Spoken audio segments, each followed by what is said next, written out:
vineyards where the grapes of wrath are stored. The lightning of his terrible swift sword, his truth is marching on. Glory, glory, hallelujah. Glory, glory, hallelujah. Glory, glory, hallelujah.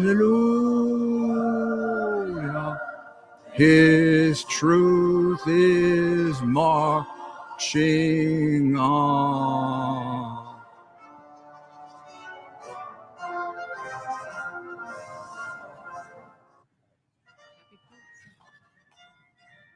Well,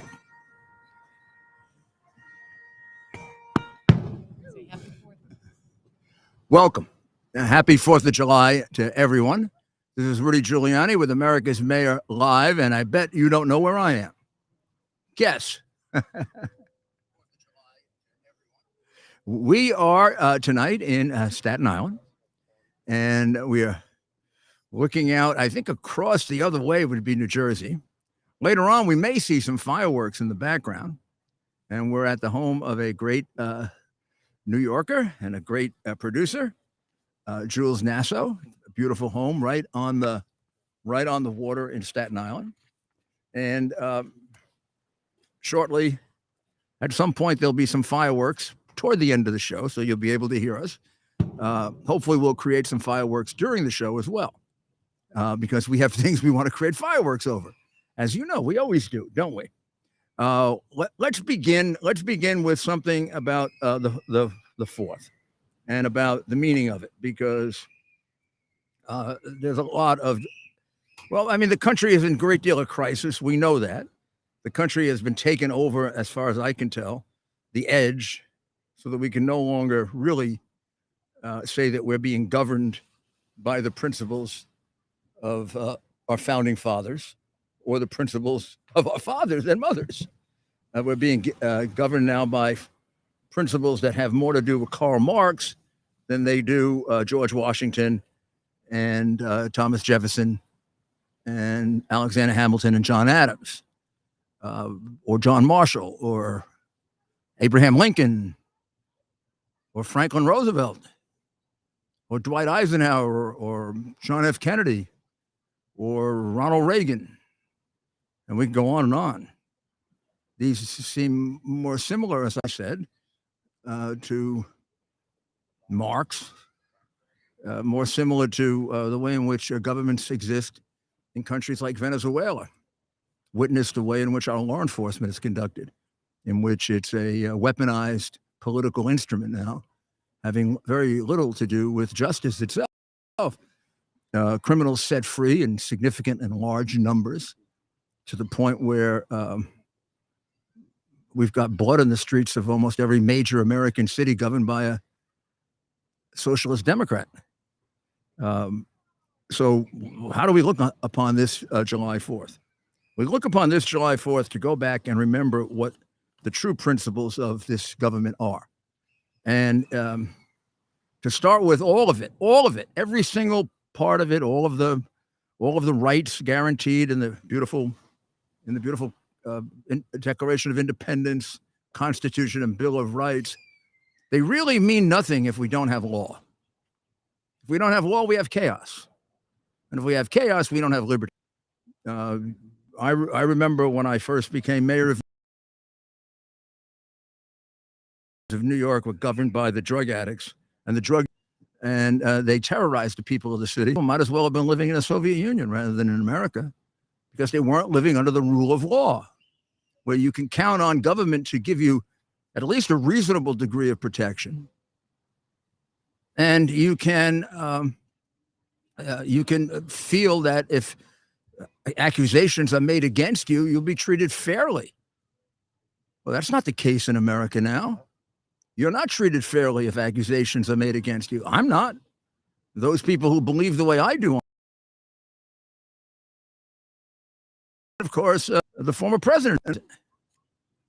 And then we see on the opposite side massive crimes being revealed. Crimes such as I've never heard before, either in my history as a prosecutor, and a very active one, or as a historian. I'm having a hard time figuring out what American president has compiled the number of crimes the Biden family has compiled. Well, you tell me, well, they haven't been proven and they haven't been shown, and I tell you, stop it. They've been suppressed, and you know it. They've been suppressed, and they are proven. All you have to do is go to my podcast, 1 to 10, and you got about 40 felonies there, including a whole outline of a RICO case that I could have proved 3 years ago and convicted them. And Joe Biden would be sitting in the correct house right now, which would be a prison with a facility for a demented man.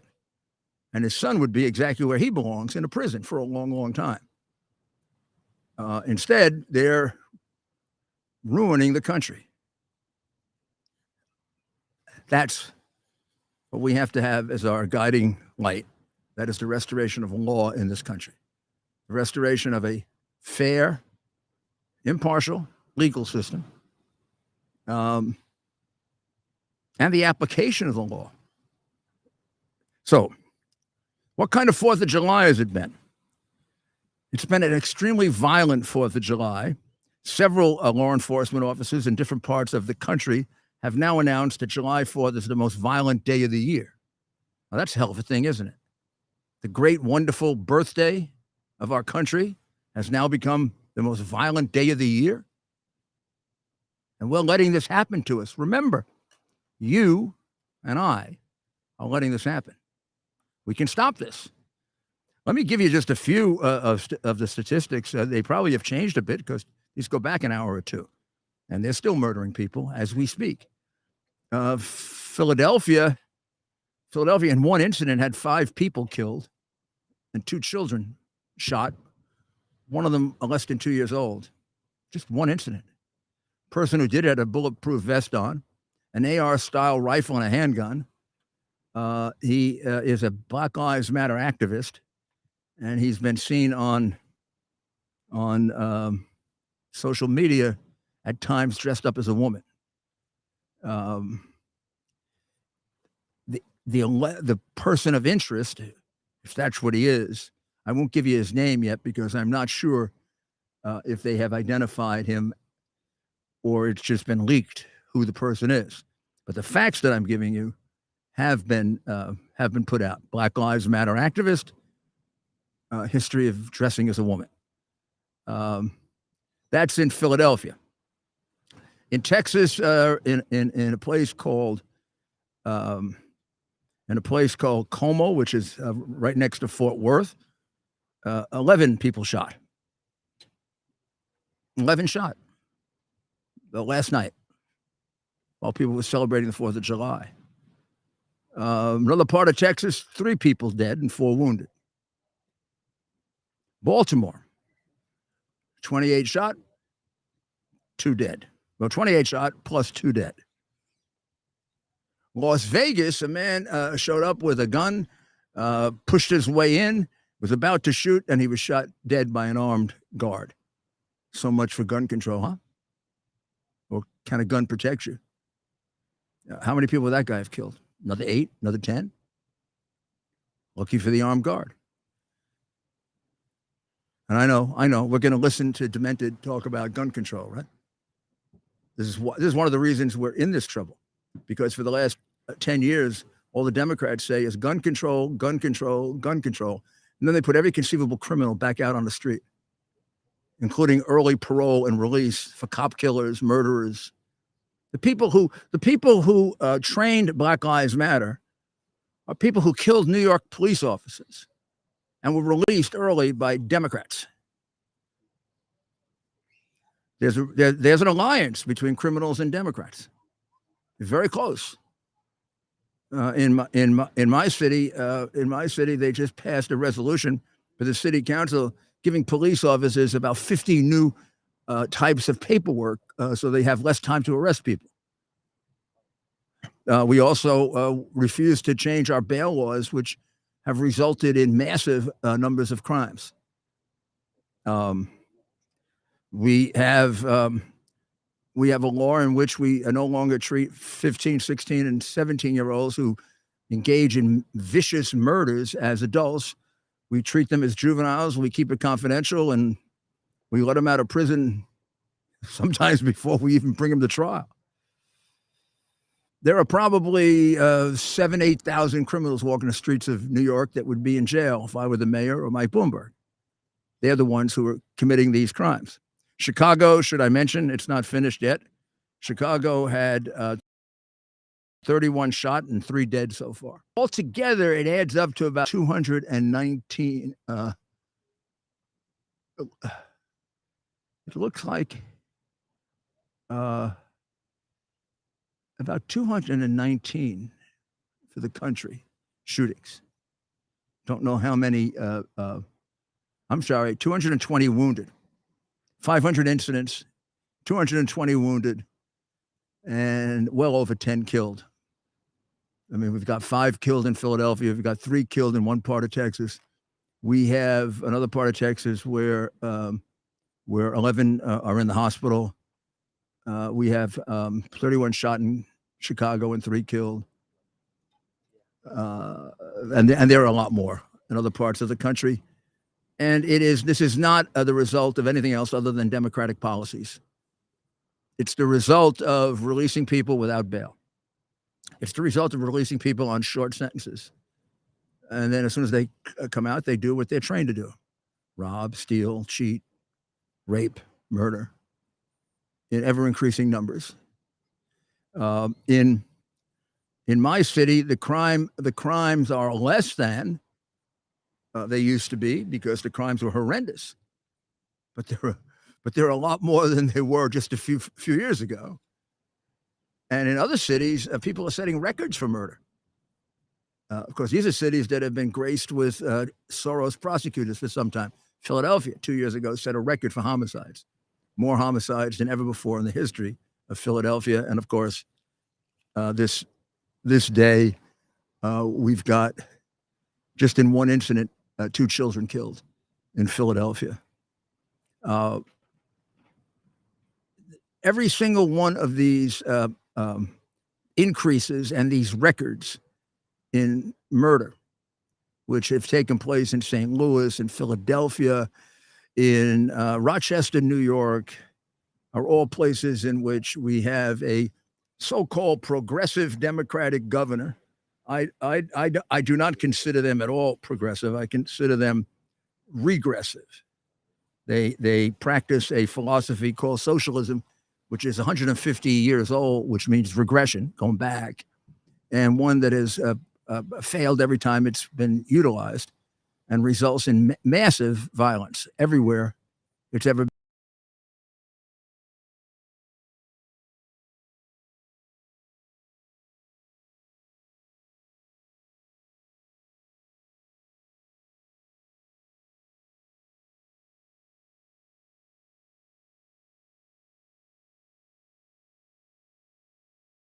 Babbling idiot AOC. If we don't straighten this out, we're not going to have much of a country left, and we are going to straighten it out. And that's what the 24 election is about, and that's what we're going to focus on. Laser beam. Because we don't fix it now, I don't know how much worse this is going to get. There was a guy who writes for the Daily News named Steve Cuozzo, who says that I was mistaken when I said that crime is worse now than when I was mayor. And he's talking statistically. Of course, I know crime there aren't more crimes now than when I was mayor. I know more about crime statistics than he could even think about in a lifetime. What I was talking about is they're different. They're bolder. They're a different kind of crime. And then he also creates the very false impression. He says, and murders are up from the time that I was mayor, because when I left, there were 600. What he doesn't point out is that when I came in, there were 2,200. I reduced murder more than any mayor in the history of New York City by 4 to 1. Cuozo notwithstanding, his fake news notwithstanding, and he should apologize for leaving that misimpression. Of course, they're down since I left being mayor because they continue to go down after I left office. But if you want to look at the amount I reduced murder and the amount my successor reduced murder, I did it 5 times what he did. And I took over a city with, somewhere around 2,000 murders, 2 riots that had just taken place, 10.5% unemployment, and virtually bankrupt. And he took over a city that was the safest large city in America. And he kept it that way. And he continued to make it safer, which is why it went down. And I credit that. And I praise that all the time. But then don't misrepresent about me, Cuozo. Huh? I think you should correct that if you are really a journalist. But at any event, they are bolder now.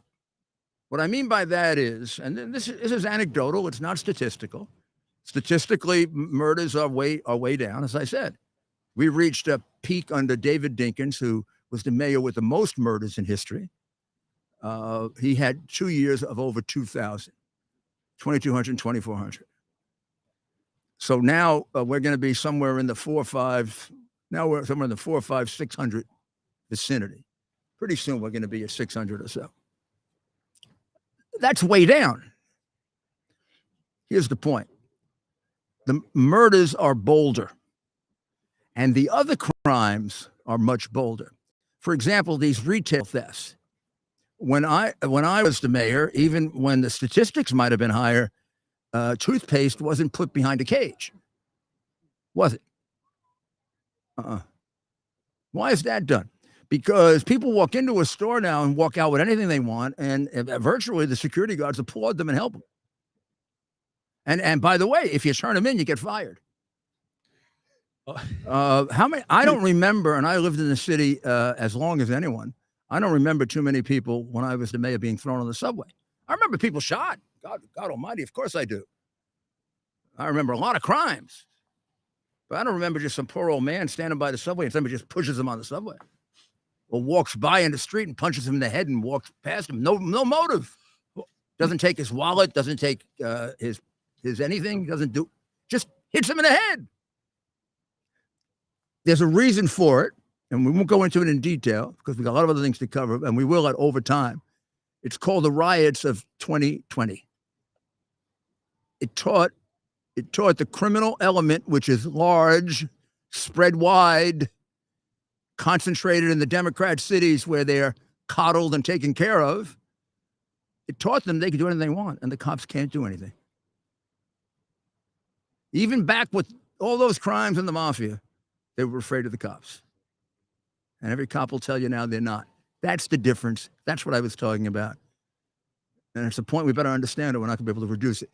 If you don't understand what you're reducing, you can't reduce it. Well, Mayor, City Council just passed a law, or they're in the process of passing a law, that now any minor interaction NYPD has with the community, even if it's a wellness check, whatever, they want the NYPD to use their body cameras. So they want to just catch them slipping. If they say something wrong to a citizen, they just want to discipline cops for anything and everything at this point. There's no point in being an NYPD officer anymore in New York City. It's done. It's over. I don't know. There was a list in the Post yesterday or the day before of the new things that police officers have to do, which will take up about half their day, that have nothing to do with arresting criminals. We're already down, by the way. I had 41,000 cops. We're down to about 33,000. Now you enforce all these paper things on them. You're effectively down another 2,000-3,000 cops. So you might as well just turn the city over to the criminal, because that's what Adams is doing. Now, I'm going to change the subject because it is the 4th of July, and we want to enjoy, reflect on our freedom, so we can fight to bring it back. So I've got Dr. Maria with me. Then I'm going to have a big surprise for you, unless he disappeared on me. Jules? Well, Jules for sure. He's got to come back. And Johnny Tobacco of Wise Guys has better come back. Otherwise, I won't put him on. And I will not remind people that his Hunter's show is coming up on Newsmax, and that it's a great. I won't remind you that it's a great show. The Wise Guys show? Yeah. Well, But I'm it's, not going to, if he doesn't come back, we're not going to save it. well, it's great to be here tonight on the birth date of our country, the Declaration of Independence, written by that committee of 5, famously Ben Franklin, Thomas Jefferson, John Adams, Roger Sherman, and Robert Livingston.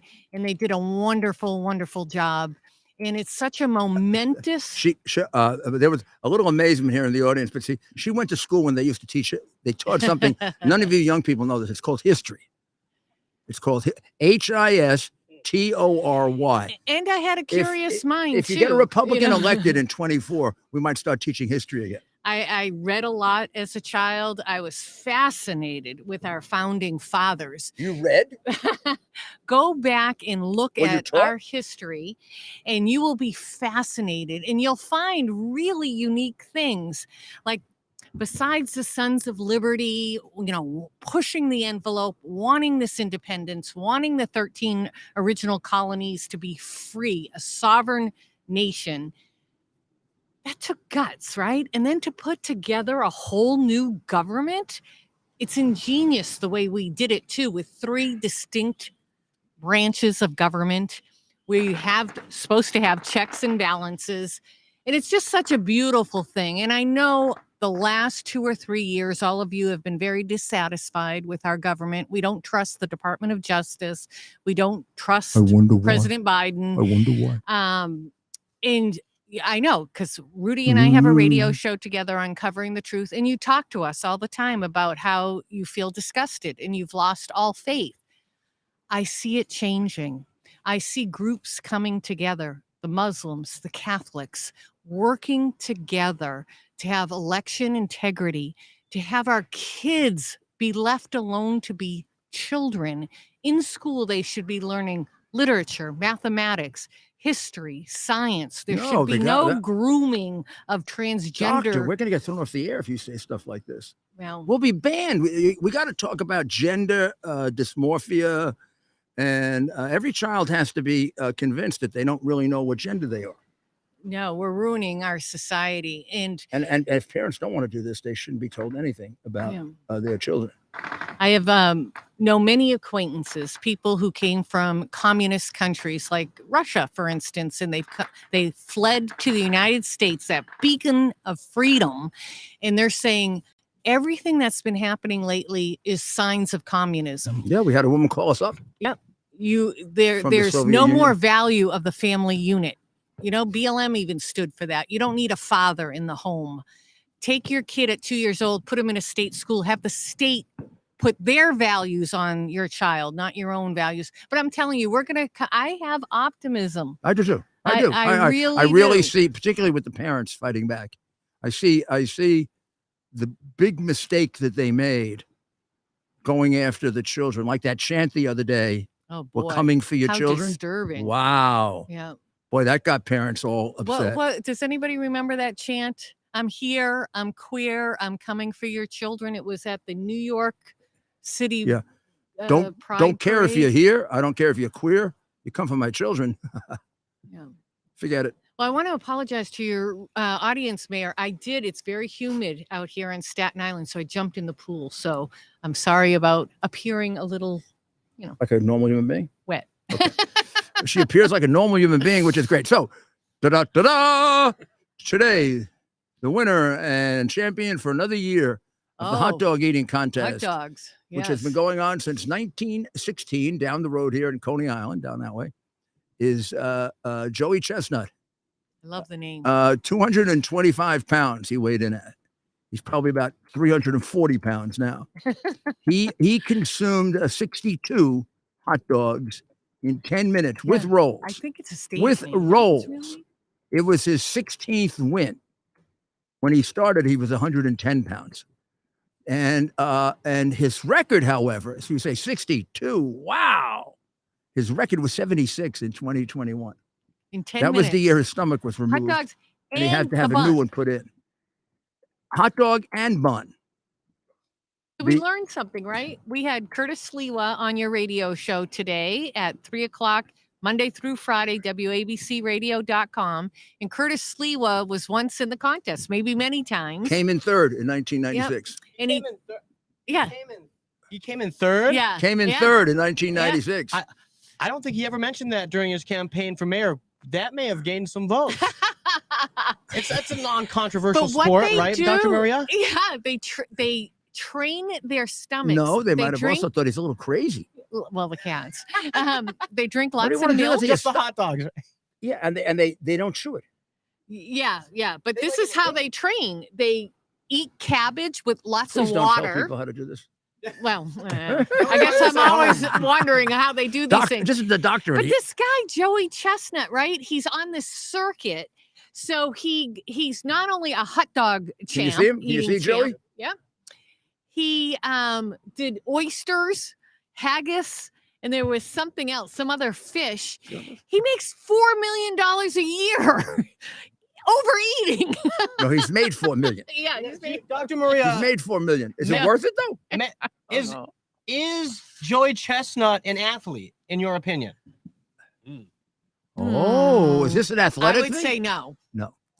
No. Mickey You Sudo. heard it, folks. Yeah. He is not an athlete. There's training, but I think But- he's ruining his body. Should I have a question though? And the female winner was Mickey Sudo, Yes. who both of them claimed they were going to break their records and did not. Mickey was last year. She's the number 3 competitive eater in the world, but she came in first, and she had taken a little time off for pregnancy, and she's back, and she did 39 and a half hot dogs, and her record was 48.5 in 2020. His was 76 in 2021. Joey, that's Joey Chestnut and Mickey Sudo. And then, of course, the last question is, should biological males who become female be allowed to compete in the hot dog eating contest as females? No. As you can I'm see, proud of you, doctor. with the biological male, how much more he could eat. See? But hey, I have breaking news here. Curtis Sliwa on the Rudy Giuliani show today said he believes, because these records are being blown like crazy, and where we had steroid use in baseball, biking, that he believes there's certain enzymes It's like a that steroid scale. yeah, that help break down foods. This is his theory that maybe they're taking these enzymes because they do not chew. I didn't know this. They just shove the pieces of hot dogs down. And the reason they cap it at 10 minutes is because they're so afraid someone's going to choke. But they are not chewing. And that I learned new today. Well, hello, everybody. It is the 4th of July They're here in beginning. They're Staten Island. beginning. Sounds like they're beginning. So you wanted me to mention something about Trank. Yes, I do want to. I do want you to mention about Trank because everybody talks about fentanyl, and people actually they've developed like a little test for fentanyl. They've developed an antidote for fentanyl.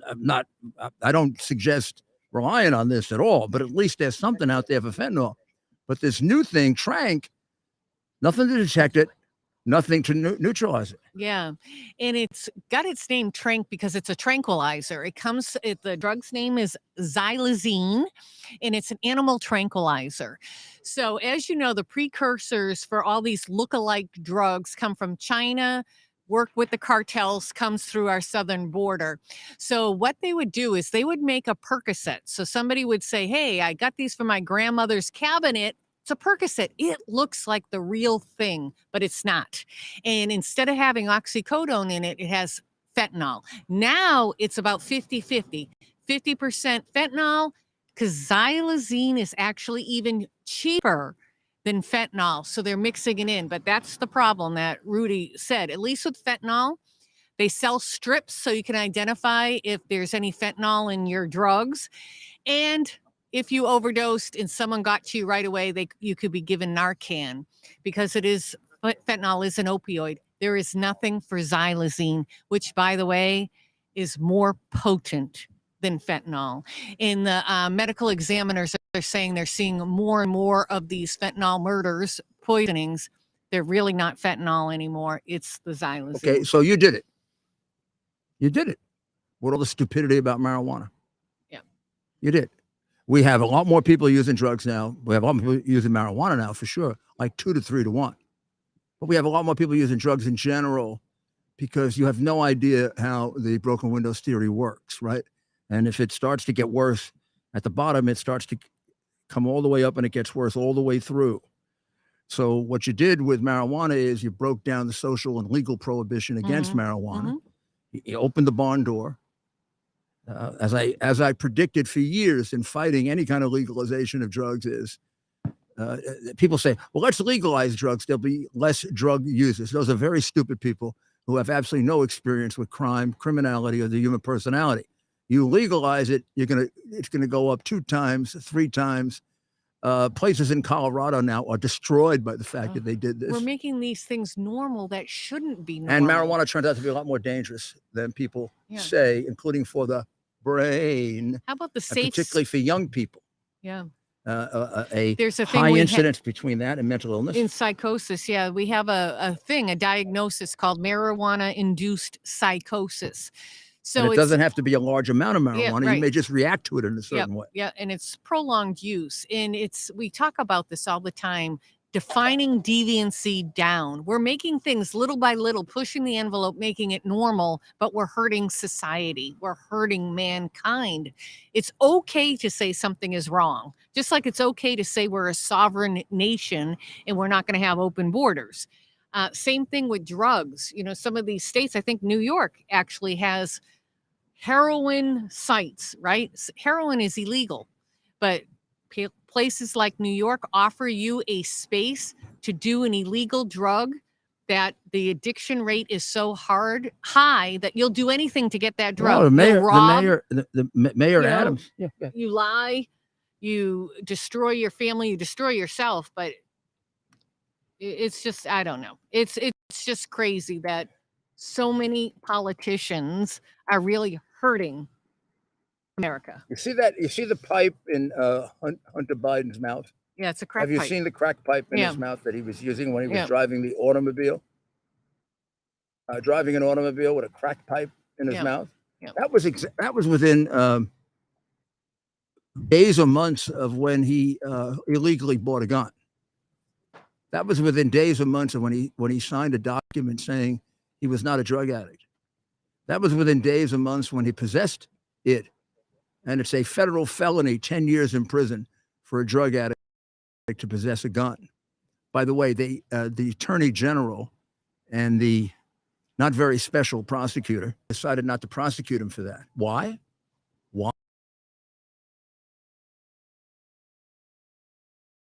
The Bidens are you can't think of someone that's a more aggravated drug user. That crime of possession of a gun by a drug user it's a 10-year felony. It's a serious crime by Congress. Unless you're the king, you don't get to change what Congress wants. I mean, Biden's just been reversed by the Supreme Court for acting like a king or dictator. Definitely a dictator. But I'm going to tell you why it's aggravated. It's aggravated because this guy has been a 30-year drug user. This isn't like a guy who used drugs twice and he's carrying a gun. This is a 30-year drug user in and out of rehabilitation more times than you can shake a stick at. And most of the time he goes to rehabilitation, he gets it really close to a house of prostitution so he can have prostitutes stay with him while he's being rehabilitated. And a couple of times he's had his father's credit card pay for it with the Secret Service bailing him out. The Secret Service bailing him out. I mean, what a life of privilege, what a life of excess, and what a life of screwing you, the American taxpayer. And what a family. Mayor, isn't this really a Joe Biden scandal? They paint it as a Hunter Biden scandal, but really this is a Joe Biden scandal, the 100%. President of the United States. This, who knows? Maybe at 18 years old, if Joe Biden didn't use his kid as a bag man, like a lot of mafia guys wouldn't do, maybe he wouldn't be in this condition. The kid is in this condition because his father abused him. His father used him as a bag man with some of the worst criminals in the world. He made him a partner with Whitey Bulger's nephew, and you don't know that. I think it's a scandal because for both, though. Hunter broke the law, yes, but it's a whole Biden crime family of corruption, of money laundering. And why don't they all need why to don't be they know prosecuted? that Whitey But Bulger Hunter's was not innocent either. Why don't they know that Whitey Bulger was a partner of the Biden crime family. Yeah. Because the press is corrupt. And you know something? Do you know what everyone around the world is saying? The United States is corrupt. So we will take a short break and we'll listen to our good friend Kirk, and maybe be Double a good idea PhD. if you give him a I only have call. one. I feel inferior next to Kurt. Faith and family, freedom and finance are 4 things that we would do anything to protect. I trust the team at Kirk Elliott, PhD, Private Advisors, with providing the advice and sound strategies to take advantage of the inflationary pressures, the high interest rates, and the international challenges we face today. The Kirk Elliott team, with over 29 years of experience, shares our values and believes in people over profit. They can help you protect your finances from the big government policies that are out of our control. So what's in our control? The decision to act or not to act is within our control. I encourage you to act. Call Kirk Elliott, PhD, Private Advisors today. Start working with a team that will help you protect your retirement assets with gold and silver while sharing your desire to protect your faith, family, and freedom. Call them today, 720-605-3900. That's 720-605-3900, and tell them Rudy sent you. Or simply fill out a request for a free consultation at kirkelliottphd.com/Rudy.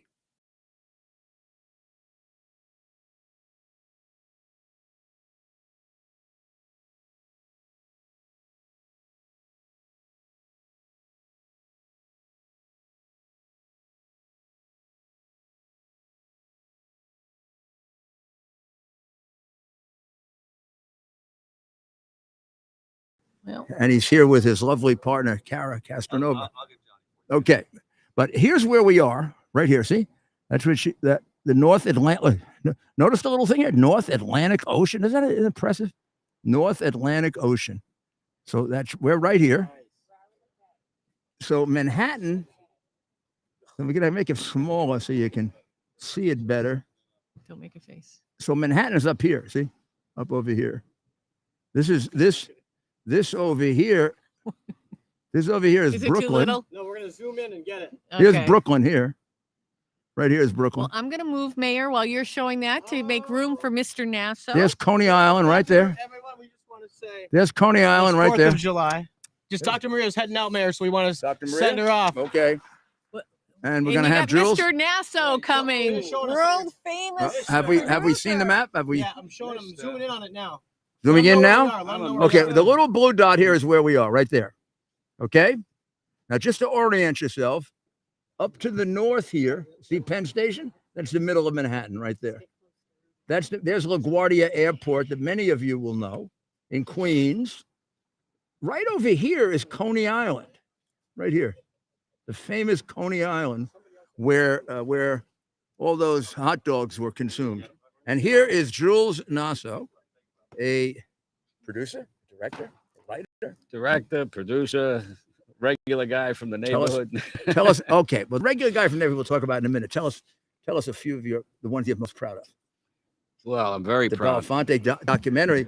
The Belafonte Yeah, documentary is one of your most recent and I beautiful works of art. Yeah, May, I was very honored to work with Harry over the past 25 years. I produced his first documentary. His first, The all first. those years, just one document. First one I did in 2011.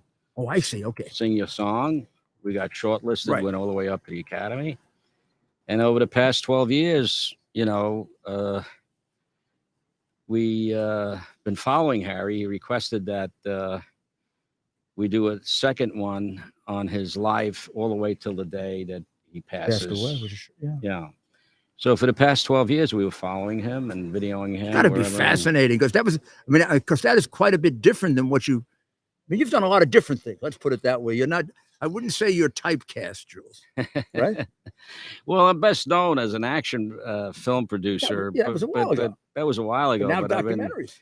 that was my first documentary, and then later on, I've been honored and privileged. Well, some of my favorite movies, of course. You know Thank that. you. Well, you know them. Some of my favorite movies. May you've I've been watched them my like- idol since I was a young kid. I mean, Because they came out when the crime was really bad yeah. in the city, you know, and I think they were the best of that group, like Death Wish and Yeah. you know, but I think Yeah. these were the best because you had somebody to cheer for.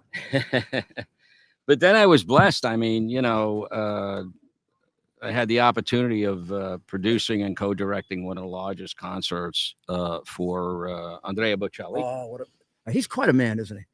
He's such a good beautiful man. human. Yeah. Good human. There's Remember, something- I put. Yeah, Remember, yeah. and you met him. Well, I met him a number of times, but the one Yeah. time I met him that I really will always remember, he actually came down to Ground Zero and did a concert Mm-hmm. and sang down there, and everybody was very worried about his voice and everything else, but he was so kind. Yeah, he's an amazing human being. What a voice! You know, and he's not in any way a Hollywood guy.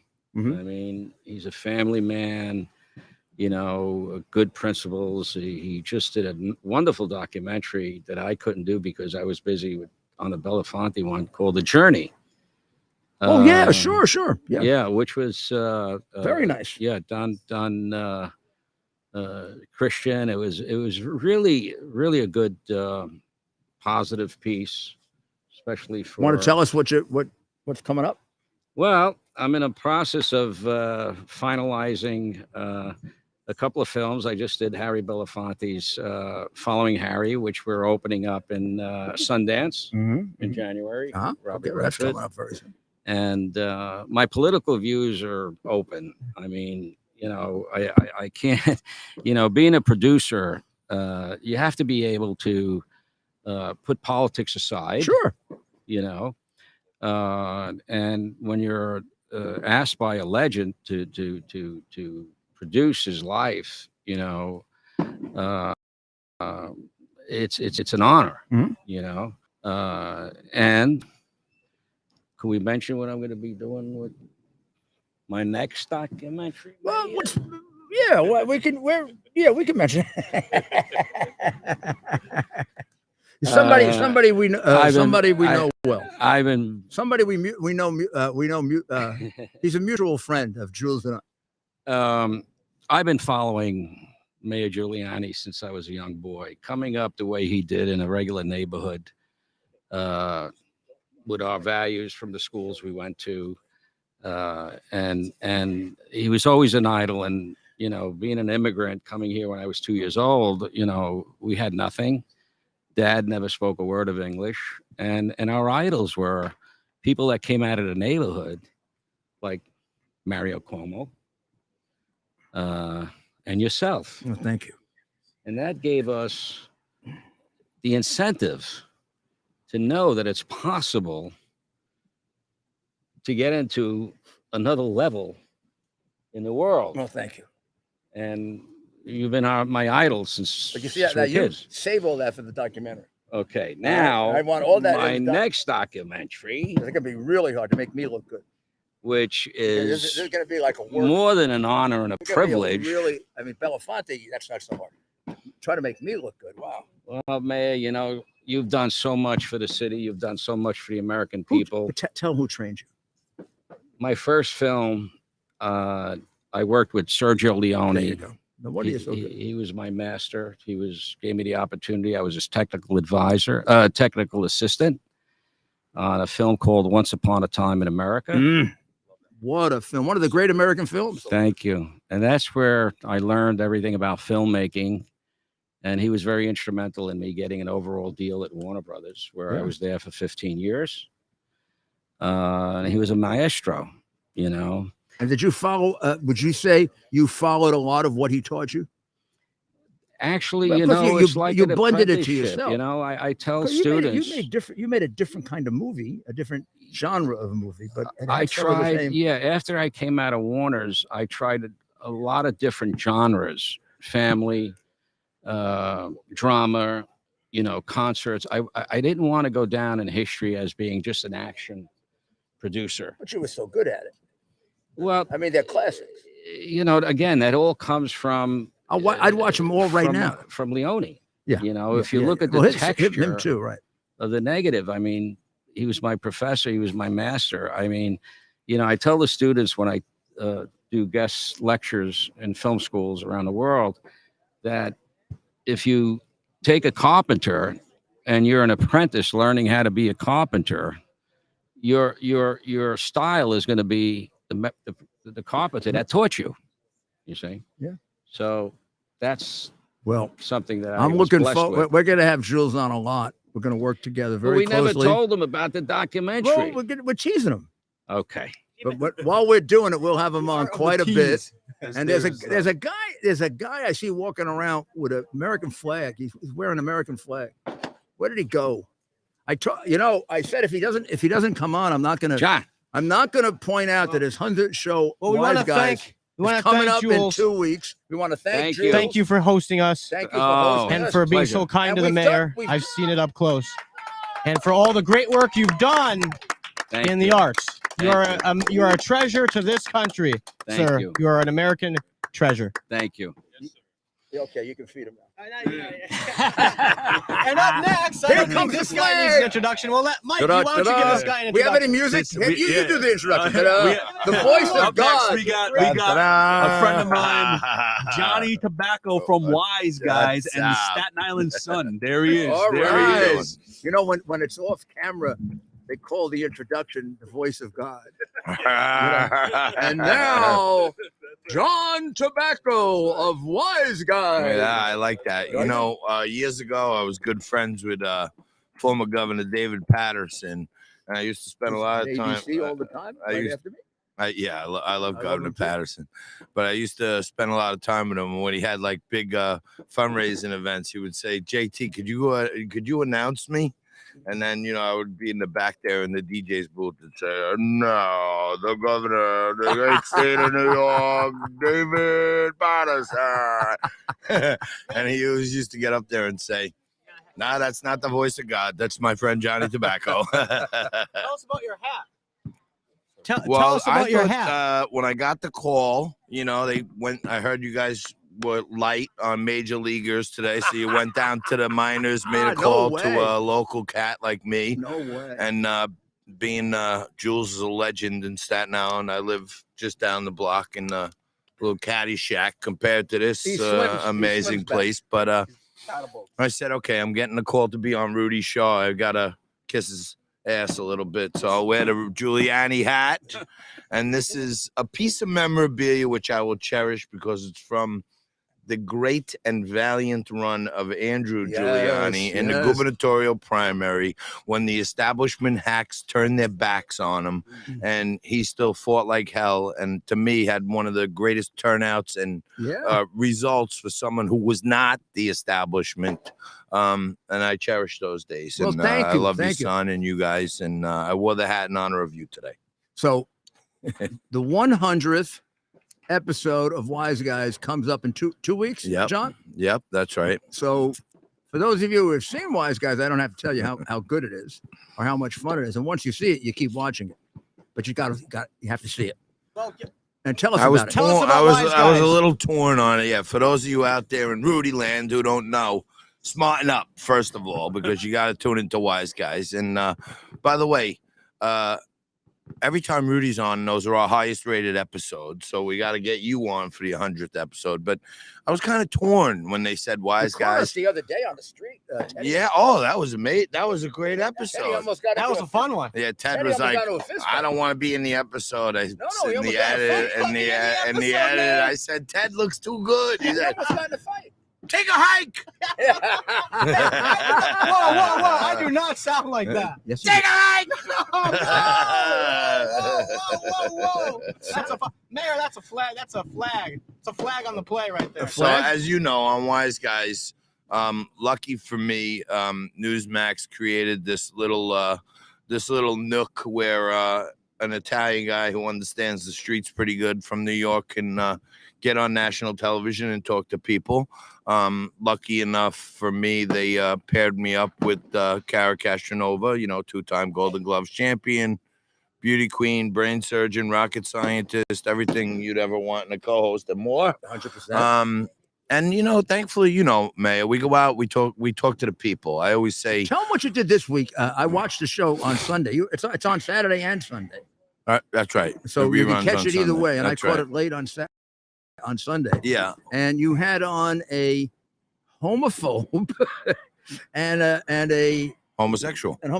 Right. Yeah, and I thought, listen, Homophobe. this whole Yeah, Pride homophobe. Month thing is out of control. You know what I mean? When I heard you say we're gonna have on, you sort of I teased it. you teased it, and I said to myself, what is he crazy? Yes. He's gonna have on a homophobe and a homosexual. No, a homosexual and a homophobe. It was Okay, amazing. Okay, here we go. But look, that's one of the things about Wise Guys. We bring it to the table. We make an agreement that there's not many places on television where you could have both points of view. Bring it to the table, kick it around. And the one rule is, you know, at the end of it, we shake hands and we part friends. So when you have a homosexual guy, and by the way, Brandon Straka is the homosexual guy we're talking about. He started this amazing thing called the Walkaway Movement, where he's running a nationwide effort to encourage people in the gay pride community to walk away from the Democrat Party. And his feeling is that the Democrats are basically creating gender identity to tell you that Republicans hate you. And he wants people to they've completely politicized what is in fact a civil rights movement, a human rights That's movement. right. And they've also been very much influenced by Marxism. And I said, let's have a which is convo. Part of the Didn't Brandon communist agenda. Straka, wasn't he also wrongly accused of some January 6th stuff? And he Well, got I think he served jail time for January or 6th, some but on this issue, I was like, you know what? I happen to think that, like, the whole pride movement, you know, those people worked hard for like lesbian, For gay something rights. legitimate. They really worked hard. And I had one woman on there who was a little bit, you know, a little bit older than, you know, all these young, unidentifiable, asexual type people. But she was proud to be a lesbian. And she said, you know, everything they're doing right now, they're trying to make the whole movement trans. And it's not about the T. It's about the LGB, where we fought for the equality. And they're kind of turning the tables on. Everyone's hating the movement because they don't like the trans on kids. Yeah, She that's felt really like it. I they're mean, dialing the whole I thing mean, back on them. I imagine there are some people that just don't like and hate, but the reality is the vast majority of people, I don't think have any. If you want to be trans, be trans. I mean, that's up to you. But that whole thing about going after going after the kids, I mean, you got to be crazy. Two things. You got to be crazy. One, I said it on the show this week, but it's supposed to be up to the states in this grand republic, right? So leave it up to the states. Whatever year you could drink, drive, and get a tattoo, that's when kids should be allowed to make their own decisions. If it's 18, whatever the state says, right? Then you become an adult. I'm okay with that. But the minute you start pushing this trans stuff on the kids, there's so much science out there that it's really more of a mental disorder, that kids are awkward, kids don't feel accepted in their youth, that, you know, they think maybe if I try something else, I'll feel less depressed. And it's really a mental issue. Right. And I just want to tell you this, you'll like this. Karen and I went to a rally to cover the Pride, right? And it was high trans. And all these people were screaming at the cops, you know, fry like bacon, all this other crap. Oh, you know what I no. mean? And I was saying, like, when did I remember a time when the Pride, the gay leaders in New York were lobbying maybe you and others to have police presence at the gay parade because they were getting attacked. Sure. I You protected the gay remember parade that? every yeah, of course. And now, just last year, they were saying they don't want cops on the Pride parade because it triggers their people. And it's like almost reverse to what they fought my reaction for. to that would have been real simple. Tough luck. Yeah, right. You gotta, Don't you have a gotta parade. thing. But If you want to have, I'm having police at the parade, and it's to protect you and to protect the rest of my city. And if you don't like it, how about not having a parade? yeah. And I said this at the Blue Lives Matter Gala 2 years ago when Joey and Paratrice let me speak for a few minutes. But I said, I remember a time in New York, because my father worked in the 6th precinct, when the 6th precinct softball team played a softball game against the All-Stars of the Gay Homosexual League down in the village there, right? And they had a really good ball team, right? And the community affairs department had posters. I remember when I was a kid, it said cops versus queers. No, right? This was like the initiative from the precinct, and every gay bar had the signs up. They were proud that they were playing the cops, and they hung out and they played ball and they all drank beers afterwards. And to me, there was a time when the cops and the queers actually got along and loved each other. That's what mature human beings are like. What you do with your personal life, as long as you don't hurt anybody else, is up to you. Cops are maligned now, in fact, Republicans should be more comfortable with that than anyone. Cops are maligned now, but who would want to be a cop now? It's terrible. It's terrible. Of course, that's right. And what happens is you've got a situation like we have way too few cops in New York right now. We've got like 32,000. I used to have 41,000. It's down to 32,000. Right. And it's not getting any better. And to the extent that people want to be cops, they want to go someplace else, not New York. Per capita, Staten Island had a 250% rise in violent crime and murder last year, right? And we got this, if you ask me, wolf in sheep's clothing, a progressive DA who, masquerades as kind of a moderate, but crime is up. We have the least police ever on Staten Island. I think it had something to do with the way you voted. Yeah, and we don't even have a Republican DA candidate in the general election. So, maybe one day we got to get Rudy out here to restore some law and order in the outer boroughs. I mean, this is this is the problem with a city that's under the control of one political party, which is what happens in, a communist country, not in America. We should have two parties, not one, and they should compete with each other. Well, I'm trying to encourage our great borough president here in Staten Island to put together a gold medal panel to secede from the city and let Staten Island be our own little county here. You know what I mean? Like, leave us alone. I got elected the year that you voted to secede. Right. We had a referendum that people overwhelmingly voted to secede. Not to secede after I was mayor.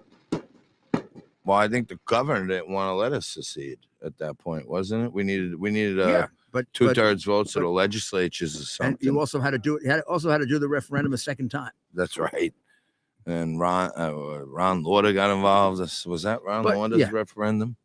But that can be interesting to see what happens. Well, listen, or something's got to give. But Mayor, Ted was bringing up when you were on Wise Guys last week. I want to encourage everybody out there, if you get a chance, Saturday nights at 10, Sunday at 11:30, tune into Wise Guys.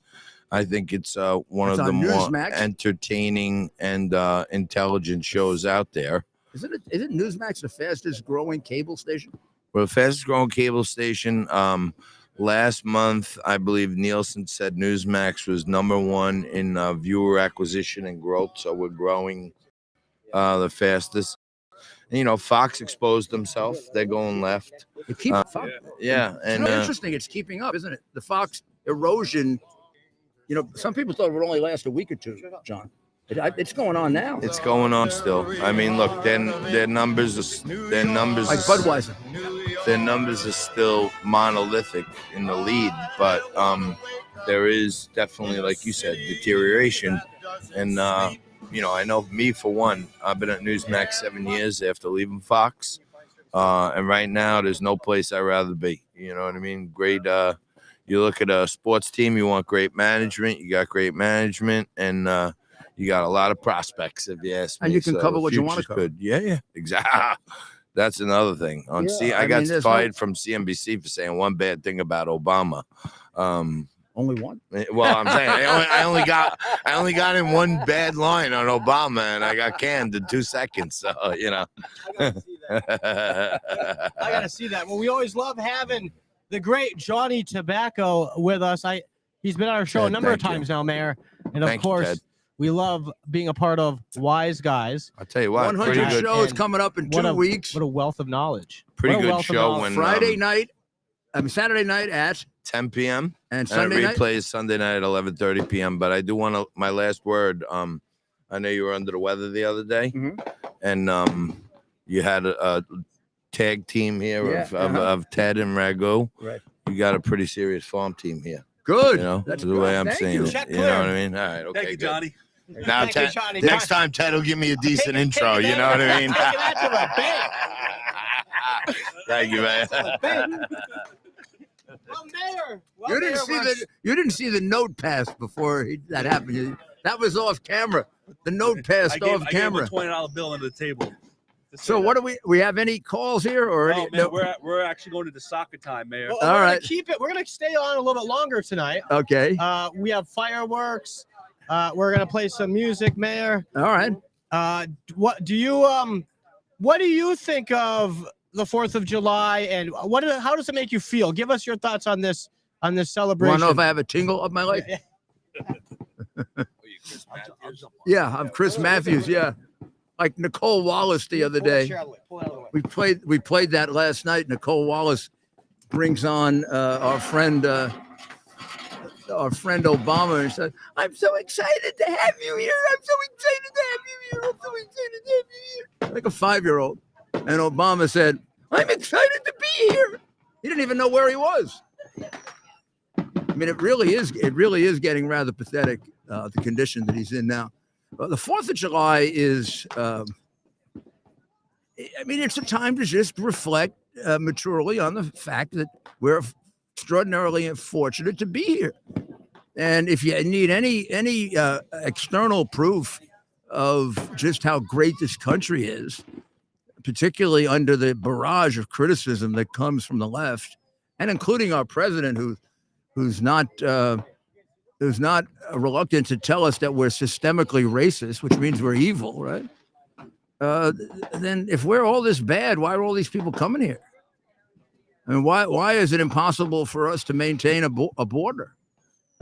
Of course, a lot of them coming here because they're Chinese spies, or they're working with ISIS and working with the cartels, or they're bringing in fentanyl or this new stuff, trank. And I mean, it's disgusting what's happening. But the reality is that that the people are suffering. In New York City, we have about 80,000 illegal immigrants now, all new. And they're finding different places to put them every day, Mayor. By the way, invited by our mayor, invited to be here. Now, allowed to come over the border by our mentally unstable, brain-deprived president, but invited to specifically come to New York because they'll get much better treatment in New York than any place else. Well, now having created this problem, having been the most vocal about wanting to have these people here, he doesn't know what to do. Well, Mayor, he told every illegal immigrant this is a sanctuary city and we welcome them all here. And now all of a sudden, Mayor Adams is crying poverty, begging for federal money for all these illegal immigrants. So what changed? He wanted all these people here and now doesn't want them here anymore. Well, I guess when God told him he wanted him to be mayor, oh, yes, he didn't tell him about this. That's right. That's right. So shall we? You want to take a look at a few of these? Please continue to talk about the beauty of America. Listen, you've given so much to this country. We're going to show the fireworks and that around us, but the people want to hear from you. So if you wouldn't mind. Well, which ones do you want to show We're going first? that way. Well, Should I play this if song? we're going this way, we're going toward Brooklyn. Yep. And we're watching. Okay. Oh, and Mayor, while we it's playing, and while we look at the fireworks, we're going to play Battle Hymn of the Republic in the background for your listeners. Okay, good. Oh, look at that.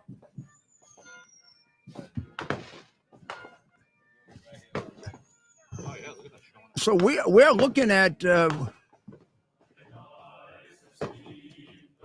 we're definitely looking at Brooklyn there. How do I turn this down? Without turning off right away. Those are Turn it quite. down. Don't touch it. Okay.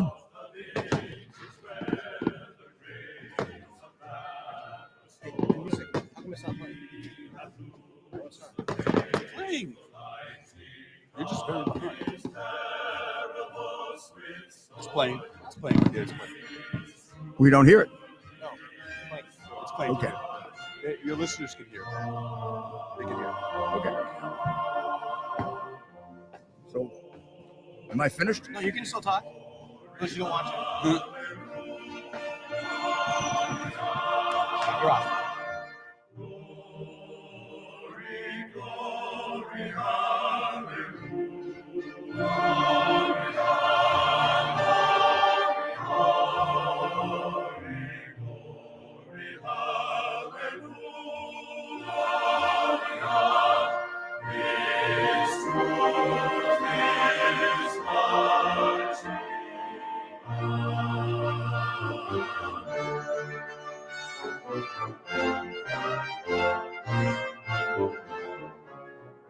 Seen him in the watchfires of 100 circling camps, they had builded him an altar in the evening dews and damps. I can read his righteous sentence in the dim and flaring lamps. His day is marching on. Glory, glory, hallelujah. Glory, glory, hallelujah. Glory, glory, hallelujah. His truth is marching on.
My eyes have seen the glory of the coming of the Lord.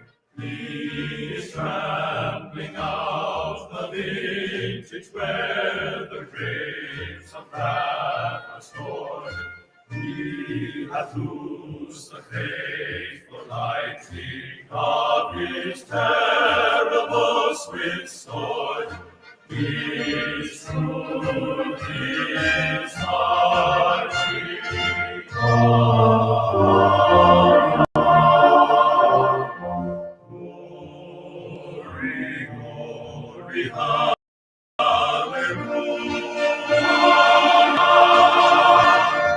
Glory, glory, hallelujah.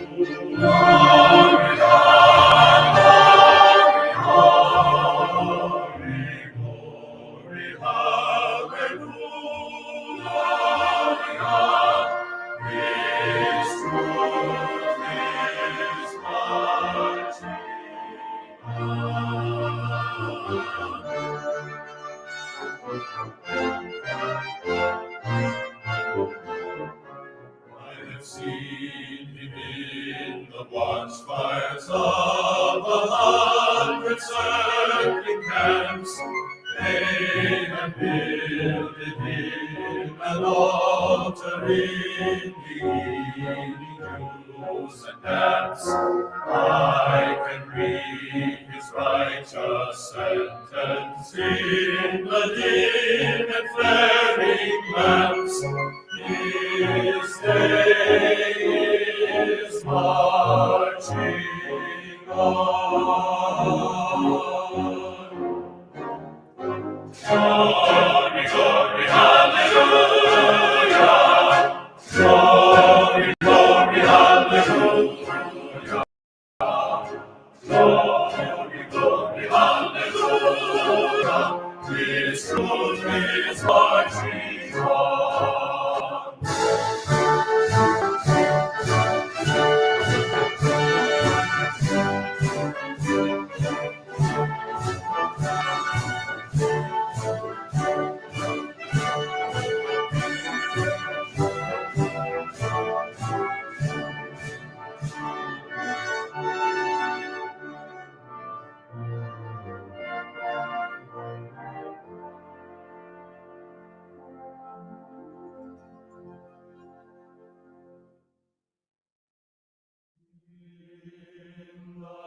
Beauty of the lilies,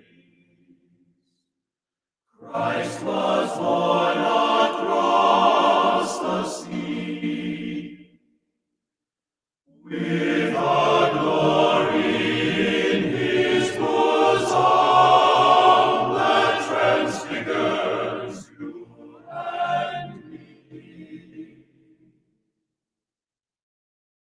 As he died to make man holy, let us die to make men free, while God is marching on. Glory, glory, hallelujah. Glory, glory, hallelujah. Glory, glory, hallelujah. His truth is marching on. Glory, glory, hallelujah. Glory, glory, hallelujah. Glory, glory, hallelujah.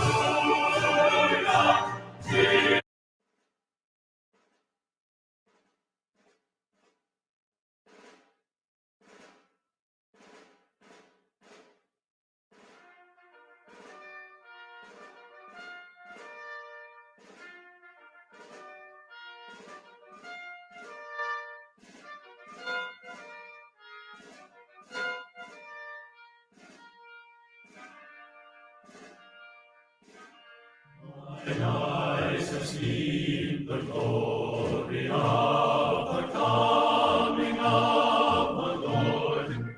He is trampling out the vintage where the grapes of wrath are stored. He hath loosed the faithful lightning of his terrible swift sword. His truth is marching on. Glory, glory, hallelujah. Glory, glory,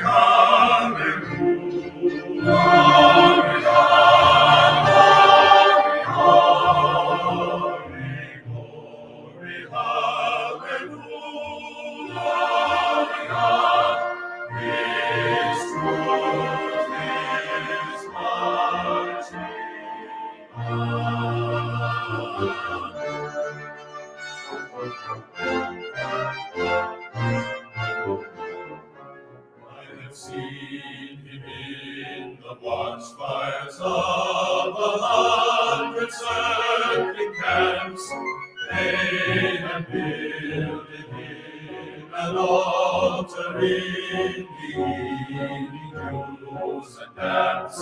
I can read his righteous sentence in the dim and flaring lamps. His day is marching.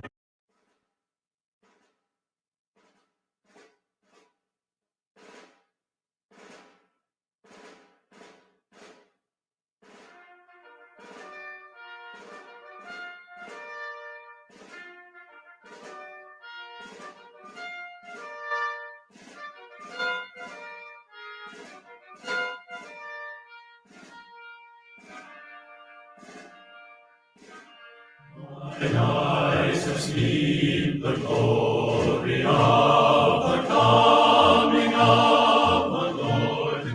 He is trampling out the vintage where the grapes of wrath are stored.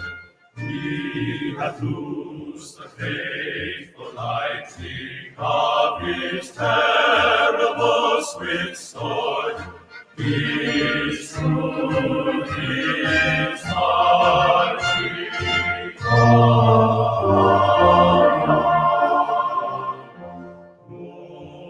Glory, glory, hallelujah.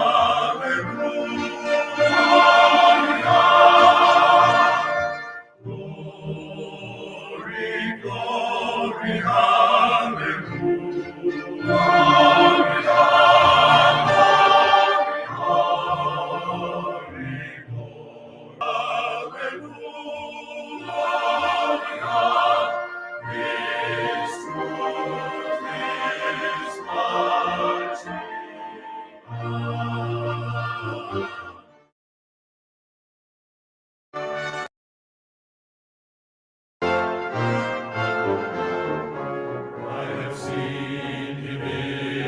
Watchfires of 100 circling camps, they have builded him an altar in the evening dews and damps.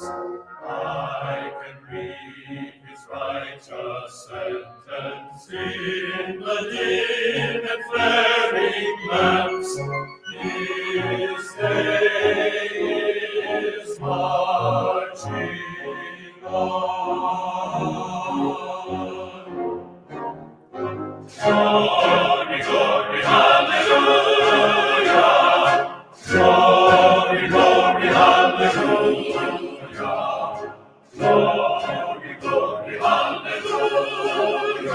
His truth is marching on.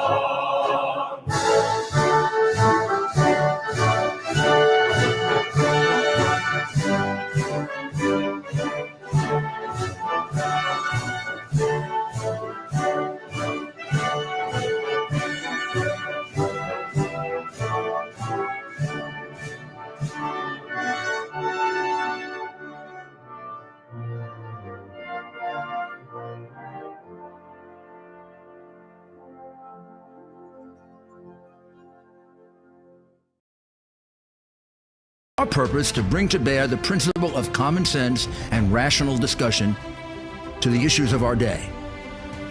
America was created at a time of great turmoil, tremendous disagreements, anger, hatred. There was a book written in 1776 that guided much of the discipline of thinking that brought to us the discovery of our freedoms, of our God-given freedoms. It was Thomas Paine's Common Sense, written in 1776, one of the first American bestsellers, in which Thomas Paine explained, by rational principles, the reason why these small colonies felt the necessity to separate from the Kingdom of Great Britain and the King of England.